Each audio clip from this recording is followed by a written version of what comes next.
23শে জানুয়ারি নেতাজি সুভাষচন্দ্র বসুর জন্মদিন। ঠিক তারই আগে দক্ষিণ দিনাজপুর জেলার সদর শহর বালুরঘাটে মানুষেরা নেতাজিকে নিয়ে স্মৃতিরোমন্থন করলেন। এই বিষয় নিয়ে সংবাদ মাধ্যমের মুখোমুখি হলেন বিশিষ্ট শিক্ষক, ইতিহাসবিদ ও গবেষক এবং স্বাধীনতা সংগ্রামীর নাতি তথা বিশিষ্ট আইনজীবী।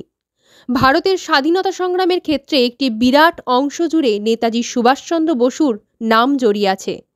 1922 সালে সেপ্টেম্বর মাসের শেষে তৎকালীন উত্তরবঙ্গের 4টি জেলায় বিধ্বংসী বন্যা হয়। আত্রেয় নদী বিধৌত এলাকা জুড়ে বন্যায় চরম ক্ষতিগ্রস্ত হয়।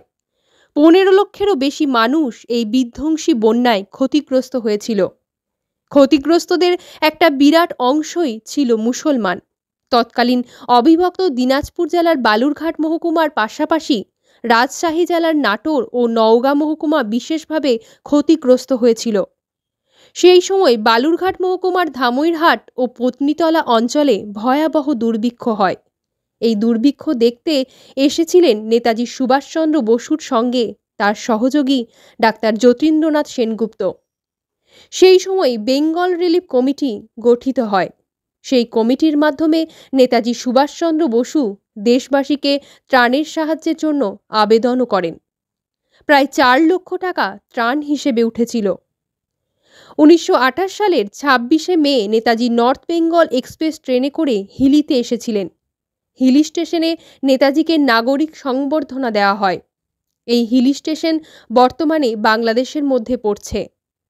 হিলির তৎকালীন জমিদার কুমুদনাথ রায়ের সঙ্গে নেতাজির ঘনিষ্ঠ যোগসূত্রের কথা বিভিন্ন নথি থেকেও জানা যায়।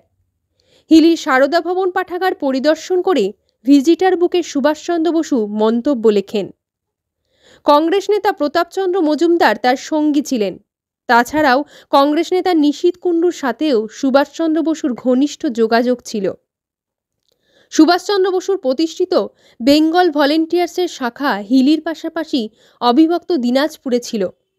বালুরঘাটের বরেণ্য স্বাধীনতা সংগ্রামী শরৎরঞ্জন চট্টোপাধ্যায়ের বাড়িতে নেতাজি রাত কাটিয়েছিলেন।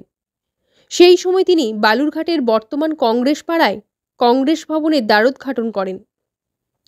সেই কংগ্রেস ভবন আজ আর নেই। আত্রেয় নদীতে বন্যায় তলিয়ে গেছে। সেই সময় বালুরঘাটের দুর্ভিক্ষের খবর বেশ কয়েকটি পত্রিকাতেও প্রকাশিত হয়।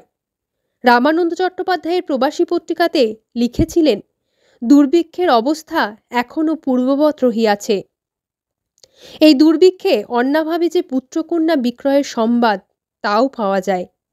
ভারতমাতার বীর সন্তান নেতাজি সুভাষচন্দ্র বসুর প্রতি আপামর দেশবাসী এখনও পর্যন্ত সঠিক মর্যাদা স্থাপন করতে পারেনি। নেতাজি সুভাষচন্দ্র বোস ভারতবর্ষের স্বাধীনতা সংগ্রামীদের মধ্যে এক উৎকৃষ্ট সন্তান। তিনি প্রথমে এসেছিলেন হিলিতে, সেটা 1928 সালের 26শে মে। তারপর সেখান থেকে তিনি বালুরঘাটে এসেছিলেন। বালুরঘাটে তার বেশ কিছু স্মৃতি আছে এবং বিশেষত দিনাজপুর অঞ্চলে তার অনেক স্মৃতি জড়িয়ে আছে।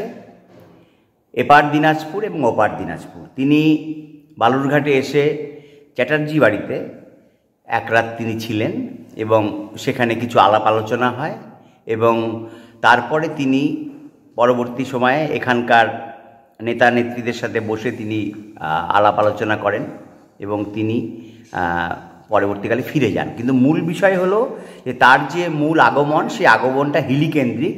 কারণ তিনি হিলিতে এসেছিলেন, প্রতাপচন্দ্র মজুমদার সে সময় ছিলেন, তিনি তাকে স্বাগত জানান।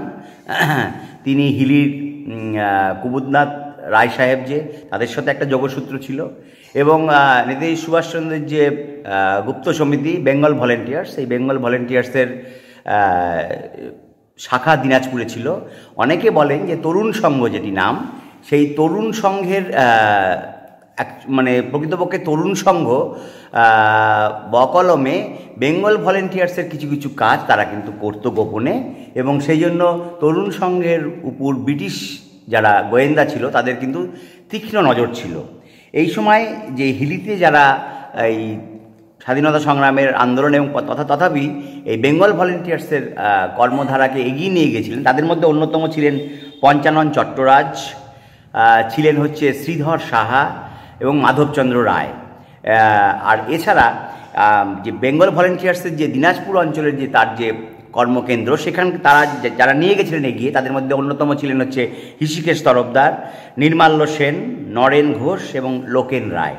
তো সুতরাং দিনাজপুর, নেতাজি এবং হিলি এবং বালুরঘাটের সঙ্গে সম্পর্ক, এই নিয়ে নেতাজির একটা মস্ত বড় অধ্যায় এই অঞ্চলে রয়েছে। এবং নেতাজি এমন একটা মানুষ ছিলেন, তিনি সবার কাছে তিনি জনপ্রিয় ছিলেন। এবং নেতাজি একমাত্র মানুষ যিনি নিজস্ব উদ্যোগে একটা সেনাবাহিনী তৈরি করেছিলেন। ভারত কেন, পৃথিবীর ইতিহাসেও এটা বিরল থেকে বিরলতম ঘটনা, তার সেই আজাদিন বাহিনীর ঘটনা। এবং নেতাজি সুভাষচন্দ্র বোস সেই সময় দিনাজপুর থেকে শুরু করে সমগ্র ভারতবর্ষে তার যে চিন্তাধারা, ব্রিটিশ বিরোধী তার যে সংগ্রাম, সেই সংগ্রামের ধারা কিন্তু তিনি ছড়িয়ে দিয়েছিলেন। তো তিনি বালুরঘাটে বেশি থাকতে পারেননি, একটি রাতে তিনি ছিলেন। তারই মধ্যে তিনি স্বাধীনতা সংগ্রামীদের উৎসাহ দিয়েছেন, উদ্দীপনা দিয়েছেন, ব্রিটিশ বিরোধী আন্দোলনকে আরও সংঘবদ্ধ হতে তিনি সাহায্য করেছেন। এবং তারপর তিনি দিনাজপুরে চলে যান, দিনাজপুরে তিনি ফিরে যান। এবং সেই সময় পরবর্তীকালে তিনি এসেছিলেন, সেটা হচ্ছে একবার বন্যা, সেই বন্যা হয়েছিল দিনাজপুরে। সেই সময় তিনি রিলিফের কাজের জন্য তিনি এসেছিলেন এবং সেখানে তিনি সভা করেছিলেন এবং স্থানীয় যারা রিলিফ কর্মী তাদের সঙ্গে বসে এই বিষয়ে পর্যালোচনা করেছিলেন। আপনার নাম? সমিত ঘোষ। আপনি কি পদে আছেন? শিক্ষকতা। নেতাজি সুভাষচন্দ্র বসু এই কংগ্রেস অফিস উদ্বোধন করতে, আমাদের পাড়াতেই কংগ্রেস অফিস উদ্বোধন করতে এসেছিলেন 1928 সালে এবং রাত্রিবাস করেছিলেন আমার ঠাকুরদা বিখ্যাত বিপ্লবী শরৎরঞ্জন চট্টোপাধ্যায়ের ঘরে। রাত্রিবেলা ছিলেন, রাতে খাওয়া দাওয়া করেছিলেন এবং শুনেছি যে আমার বাবার ঠাকুমা তাকে 52 রকম পদ দিয়ে খাইয়েছিলেন। তাতে তিনি ভীষণ প্লিজড হয়েছিলেন এবং পরের দিন আবার নাকি দেশি হাঁসের ডালনা খেতে চেয়েছিলেন, সেটা খেয়ে উনি হিলি অভিমুখে রওনা দিয়েছিলেন।